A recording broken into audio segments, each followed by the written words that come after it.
ici la taxe lapin. Vous savez, c'est l'une des mesures phares de Gabriel Attal contre l'absentéisme médical. Et ici, cette taxe lapin était finalement une mauvaise idée. C'est en tout cas ce que démontrerait une étude. Alors, on rappelle effectivement l'idée de cette taxe, mettre à l'amende le patient qui sèche son rendez-vous chez le médecin, 5 € si vous ne prévenez pas au moins 24 heures à l'avance.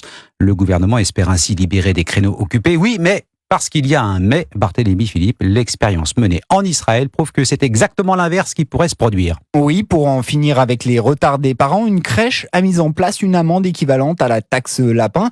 Et contre toute attente, les retards ont augmenté. Sylvain Bersinger, chef économiste du cabinet Asterès, a étudié cet exemple. Les individus ne réagissent pas qu'aux incitations monétaires, il y a aussi des incitations morales. Quand les parents étaient en retard, ils étaient un petit peu gênés vis-à-vis du personnel de la crèche. Quand il y a eu cette amende, ils se sont dit « je paye le droit d'être en retard ». 5 €, c'est un peu une option d'annulation de dernière minute. Pour une taxe lapin efficace à coup sûr, il faudrait un tarif plus dissuasif, 135 € par exemple, comme pour un excès de vitesse. Sans aller jusque-là, Jérôme Marty, président de l'Union française pour une médecine libre, réclame un tarif plus élevé. Si on veut être efficace, il faudra sans doute que cette taxe soit égale à une consultation. 26,50 €. De son côté, la plateforme Doctolib a chiffré l'ampleur des lapins.